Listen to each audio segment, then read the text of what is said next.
છેલ્લે વાત કરીએ દેશના જ એક દુનિયાના જ એક સમાચારની. જાપાનના કૃષિમંત્રી છે, એમણે એક સ્ટેટમેન્ટ આપ્યું.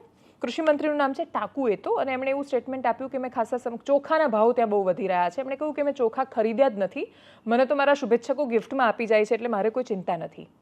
ચોખાના વધતા ભાવ પર જ્યારે ત્યાંના ફાર્મ મિનિસ્ટર આ પ્રકારનું સ્ટેટમેન્ટ આપે છે તો લોકો ત્યાં શું રિએક્ટ કરતા હશે? આપણે ત્યાં પણ એવું જોયું હતું ને કે ડુંગળીના ભાવ પર પ્રશ્ન કરાયો ત્યારે નાણામંત્રી એવો જવાબ આપ્યો કે મેં પ્યાજ નહીં ખાતી. એમણે જે એરોગન્સના એટીટ્યૂડ સાથે જે જવાબ આપ્યો હતો મેં પ્યાજ નહીં ખાતી, એના પર આપણે મીમ બનાવ્યા. આપણે મેક્સિમમ એ કરી શક્યા. જાપાનના ફાર્મ મિનિસ્ટરે રિઝાઇન કર્યું છે, એમણે રાજીનામું આપવું પડ્યું છે. આપણે ત્યાં નેતાઓ પર, નેતાઓના દીકરા પર, એટલે એક મંત્રીના દીકરા પર જાહેરમાં મારામારીનો આરોપ લાગે, બીજા મંત્રીના નેતા પર ગનના લાયસન્સનો આરોપ લાગે, ત્રીજા મંત્રીના નેતા પર કરપ્શનનો, મનરેગાના કરપ્શનનો બહુ મોટો આરોપ લાગે, અને એવી તો બહુ લાંબી લાઈન લાગ્યા જ કરે. આ જ ચાલ્યા કરે. એ લોકો વાહિયાતમાં વાહિયાત સ્ટેટમેન્ટ પણ આપી શકે. મંત્રી વિજય શાહ જે મધ્યપ્રદેશના છે તો કર્નલ સોફિયા કુરેશી માટે કંઈ પણ બોલી શકે, અને તોય એ સરકારનો હિસ્સો બનેલો રહે. કંઈ પણ થાય એમને કોઈ જ ફરક ન પડે, એ દેખાય.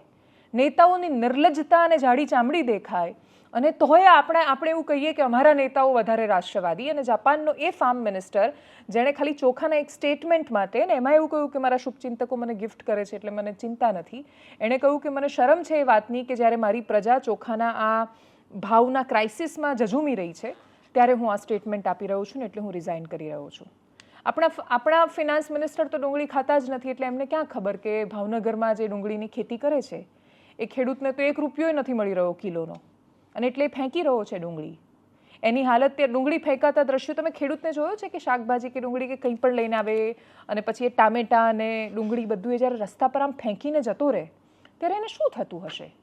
એ તો એની જણસ છે, એ ઉગાડે છે, અને તોય એ ફેંકીને જતો રહે છે. એને ગમતું નથી ફેંકવું, પણ એ પાછું લઈને જાય ટ્રેક્ટરમાં તો વધારે ખર્ચો થાય છે.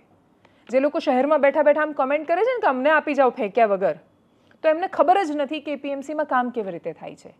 એમને અંદાજ પણ નથી કે એ ખેડૂત માટે વધારે કપરું છે કે 2 દિવસ એ ટ્રેક્ટર લઈને આવ્યો છે, લાઇનમાં ઊભો રહ્યો છે, હવે એને ભાવ નથી મળી રહ્યો, આટલા ભાવમાં તેના ટ્રેક્ટરનું ભાડું એ નથી નીકળવાનું, મજૂરી એ નથી નીકળવાની, ઉતરવાની ને પાછા મૂકવાની, એટલે ફેંકીને જાય છે કંટાળીને.